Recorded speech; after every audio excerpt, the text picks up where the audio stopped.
कहा यह भी जा रहा है कि उसके पिताजी उसका शक्ल देखना पसंद नहीं, घर छोड़ा तो फिर कहाँ गए। सुनने में ये भी आ रहा है कि आपने बहुत स्ट्रगल लाइफ में किया। क्या नाम पड़ रहा है? अंजलि।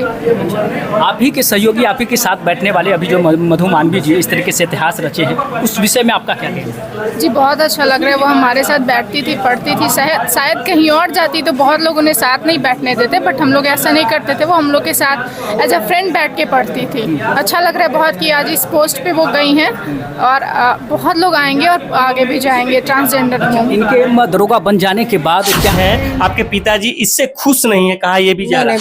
आपको ये नहीं लगा कि ट्रांसजेंडर को मौका दे रहे हैं, यहाँ का माहौल खराब हो सकता है? को हमेशा कहते बदन बेचे, बदन खरीदने वाले का नाम क्यों नहीं लेते? कहा यह भी जा रहा है कि उसके पिताजी उसका शक्ल देखना पसंद नहीं कर रहे थे। नहीं, पिताजी बेचारे मजबूर थे, क्योंकि गांव समाज में हंसी होता था तो पिताजी कहते थे कि या तो हमको मार दो या खुद मर जाओ। हाँ। तो ये उनका दर्द बोल रहा था। हाँ। और उसी क्रम में बच्चा चला आया। हाँ। और बच्चा चला आया, बाद में ट्रांस वुमेन बनी है। और ट्रांस वुमेन बनने के बाद तरह तरह की बधाई उधाई की काम की, लेकिन आज दरोगा है तो इसका सारा तकलीफ दूर हो। आपके समुदाय में लोग गलत धंधे करते हैं, अपने जिस्म को इस तरीके से करते हैं, उसको कैसे देखते हैं आप?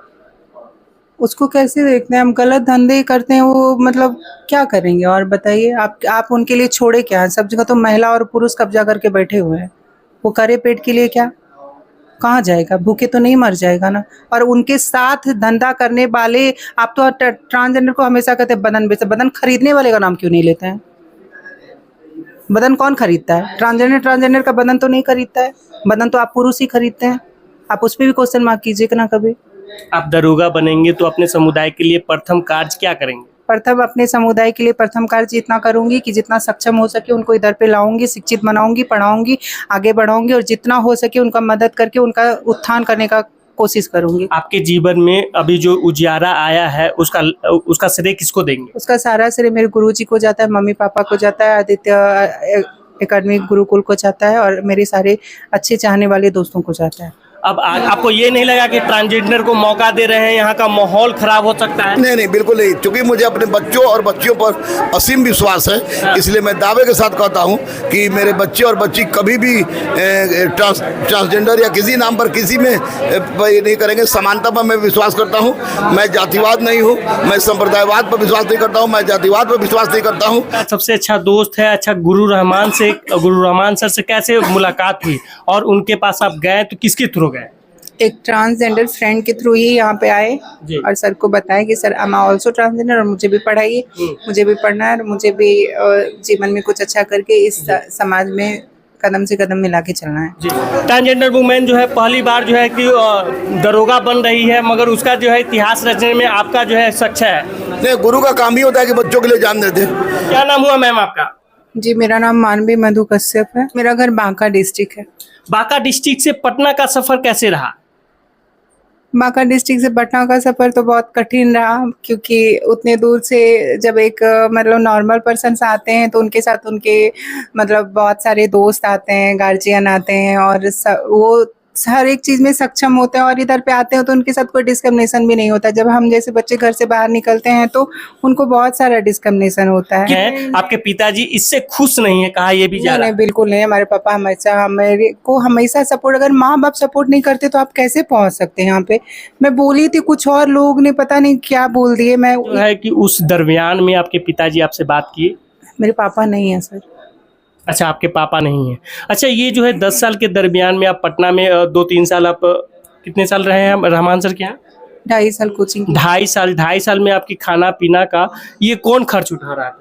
ये सारे खर्चे एक सुल्तान सर हैं वो देते थे और जो मैं सेविंग्स करके रखी थी ना, जो प्राइवेट जॉब करी थी उससे मेरा चलता था। ये कुछ नहीं बोले थे। हमारी मम्मी पापा, हमारे फैमिली, हमारे भाई बहन हमसे बहुत प्यार करते हैं और वो प्यार का, सपोर्ट का, उसका फल है कि मैं आज यहाँ पे बैठी हूँ आपके सामने। कितने आप 1275 पोस्ट था ना सर जी, कितने ट्रांसजेंडर उसमें सेलेक्ट हुए हैं? ट्रांस वुमेन के वुमेन एक है और ट्रांस मैन 2 क्यों हुए? पूछे क्यों हुए? क्यों है? वो महिला शरीर में होते हैं सर जी।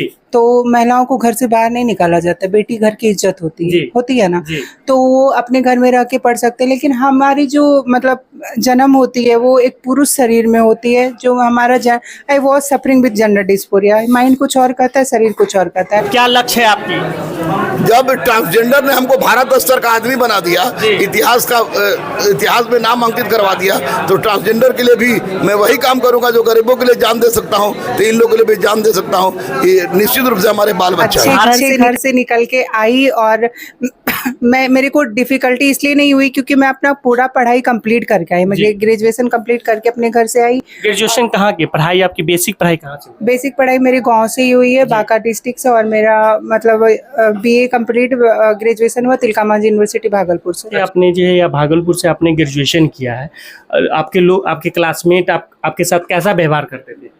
क्लासमेट मेरे साथ, क्योंकि आपको मैं बताई कि मैं एक पुरुष शरीर में पैदा हुई थी और क्या बोलते हैं, तो मैं अपनी आइडेंटिटी रिवील ही नहीं की थी इधर पे कि मेरे को कोई ऐसी फीलिंग, मैंने अपनी सारी फीलिंग को दबा के रखी, कभी अपने फीलिंग को एक्सप्रेस नहीं किया, बाहर नहीं किया, मेरे को ये पहनना है वो पहनना है।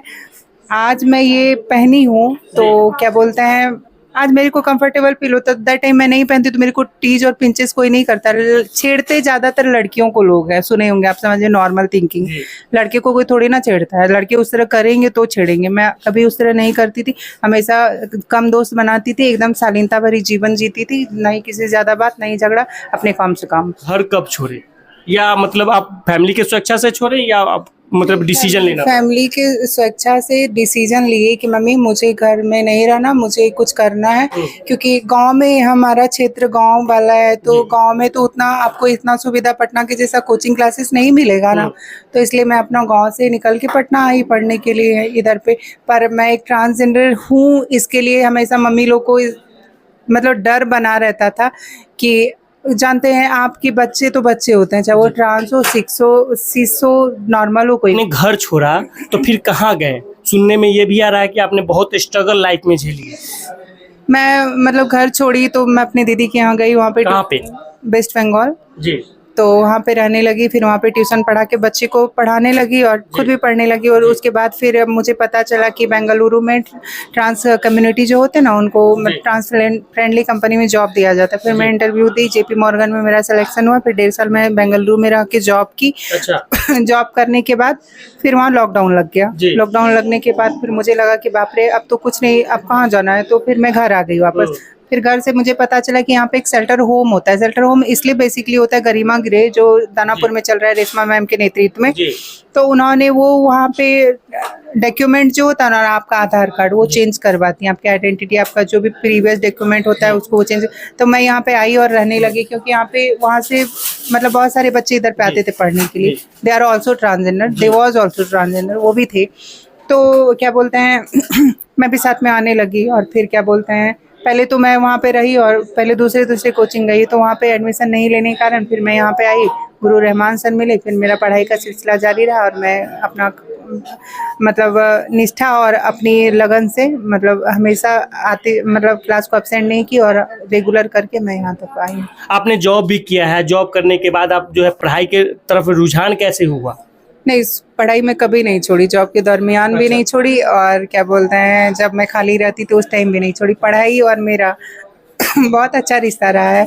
क्योंकि बुक मेरा सबसे अच्छा दोस्त है। बुक आपका सबसे अच्छा दोस्त है। अच्छा, गुरु रहमान सर से कैसे मुलाकात हुई और उनके पास आप गए तो किसके थ्रू गए? एक ट्रांसजेंडर फ्रेंड के थ्रू ही यहाँ पे आए और सर को बताया कि sir I am also transgender और मुझे भी पढ़ाइए, मुझे भी पढ़ना है और मुझे भी जीवन में कुछ अच्छा करके इस समाज में कदम से कदम मिला के चलना है। जी। उन्होंने कैसा स्वागत किया? फिर उन्होंने बोले कि मोस्ट वेलकम, क्योंकि आप गुरु जो होते हैं ना वो देख के पहचान जाते हैं कि कौन कैसा होता है एक नज़र में, क्योंकि उनको इतना साल का एक्सपीरियंस, उनको फर्स्ट टाइम में मेरे बात करने से और मेरे बोलने से उनको लग गया कि नहीं ये पढ़ सकती है इधर पे। तो उस टाइम वो मेरे मतलब मस्तक पे लिख दिए यू आर ऐसा ही। अच्छा। तो कितनी खुशी मिली होगी? बहुत खुशी मिली थी मेरे को, मतलब उस टाइम लगा नहीं होता। आप फर्स्ट टाइम इधर पे आओगे, कोई ऐसा ही लिख देगा तो आप थोड़ी ना मतलब ये हो जाओगे, आपको लग रहा था क्या ऐसे ही लिख दिए, तो कोई बात नहीं। लेकिन एक अच्छा लगा कि चलो वो मतलब कैपेबिलिटी हमारी को समझे तो हमारे को बोले तो ठीक है। पर मेरे को लगा कि नहीं, इतना सबसे बड़ा लगा कि वो सम्मान दिए जी। सबसे बड़ा कि वो हमारे को ये नहीं कह रहे तुम ट्रांसजेंडर हो तो तुम जाओ, सभी के जैसा हमारे को बुलाए बैठाए, पूछे क्या करते हो, कहाँ पढ़ी हो, कहाँ लिखी हो, तो सब कुछ क्लास का इन्वायरमेंट क्या था? क्लास का इन्वायरमेंट क्या था? क्लास का एनवायरनमेंट बहुत ही अच्छा था, बहुत नॉर्मल था, जैसे सब लोग आते थे वैसे मैं आके इधर पे बैठती थी। और आपके जो क्लासमेट है वो आपको टीच करते थे? नहीं, बिल्कुल टीच नहीं करते थे, क्योंकि आप यहाँ का नाम सुन सकते हो, आदित्य अदम्य गुरुकुल एकेडमी है, ये तो अपने में है, ये एक संस्कार वाला नाम है, और यहाँ पढ़ाई के साथ साथ संस्कार भी दिया जाता है, क्योंकि क्या बोलते हैं, गुरु रहमान सर जो है वो सिर्फ हिस्ट्री के विशेषज्ञ नहीं, जिंदगी के भी विशेषज्ञ है। वो हिस्ट्री का पढ़ाई और सिलेबस के पढ़ाई के साथ साथ जिंदगी की बहुत सारी पढ़ाई देते हैं। तो इतने अच्छे टीचर का कैसे हो सकता है कि इतने मतलब ऐसे बेसंस्कारी स्टूडेंट हुए जो नहीं है, बहुत फ्रेंडली थे, बहुत सपोर्टिव रहे हैं। आपके समुदाय के लोग जो है रोड पे या कई जगह जो है किस तरीके से करते हैं, उसको आप कैसे देखते हैं? उसको हम नॉर्मल देखते हैं, जैसे आप देखते हैं, क्योंकि आप जैसे समाज वाले उनको उस पर मजबूर किए हैं। हम क्या कर सकते हैं उसके लिए? जो पढ़े लिखे नहीं है वो इधर पे आके भी नहीं पढ़ सकते हैं, क्योंकि उनको छोटे से बच्चे से उनको टीनेज में घर से निकाल दिया गया। आप जैसे लोगों का प्रताड़ना की वजह से, समाज की वजह से निकाल दिया गया, तो वो क्या करेंगे? उधर पे भीख नहीं मांगेंगे तो उनका पेट कैसे चलेगा? कहीं ना कहीं सरकार इस पर ध्यान नहीं दे रही है, आपको लगता है? सरकार कितना चीज़ पे ध्यान दे, सरकार जितने चीज़ पे ध्यान देगी ये सब कुछ बंद नहीं होने वाला। सरकार एक लिमिट तक ही ध्यान दे सकती है, और सरकार ध्यान तो बिल्कुल नहीं देती, आप तो ये जानते ही हैं। लेकिन मैं अपनी कम्युनिटी के बारे में ये नहीं कहना चाहूँगी कि वो ये करते हैं वो करते हैं, वो तो आपको दिखता है। पर आप ये जो माइक पकड़े हैं भैया, कैमरा पकड़े हैं, तो आप इस जगह पे ट्रांसजेंडर को रखेंगे क्या? क्यों नहीं रखेंगे? रखिए ना, मैं ला के देती हूँ कल। जरूर रखेंगे। तो रखिए, तो वो सड़क पे नहीं दिखेंगे आपको। बहुत सारे ट्रांसजेंडर जो पटना में रेस्टोरेंट खुले हैं, बिजनेस कर रहे हैं और आगे भी बढ़ रहे हैं। जैसे आपने परिस्थितियों से लड़ाई करके आगे बढ़ाया, वैसे सब तो कर सकते हैं ना? सबकी सोच अलग अलग होती है ना सर, सबका कैपेबिलिटी भी अलग अलग होती है ना सर। कुछ लोग हार जाते हैं, कुछ लोग टूट जाते हैं, कुछ लोग बिखर जाते हैं, कुछ लोग हिम्मत करके आगे बढ़ जाते हैं। आपने अपने लाइफ में अब क्या करना है? आपने दरोगा बन गया है, आपने इतिहास रचा है, अब आगे क्या करना है? आगे मुझे बस आगे अपना अच्छा से पहले तो ये काम करना है, पहले एक इस पोस्ट पे इस्टेब्लिश्ड होना है, पहले अपना सपने को जीना है। जो मैं सोची थी कि लाइफ में मैं ये करूँगी वो करूँगी, मेरी मम्मी को मैं यहाँ ले जाऊँगी वहाँ ले, वो सब करनी है। उसके बाद मुझे कंटिन्यू फिर से पढ़ाई करनी है, मुझे यूपीएससी क्लियर करके मुझे आईएएस अधिकारी बनना है।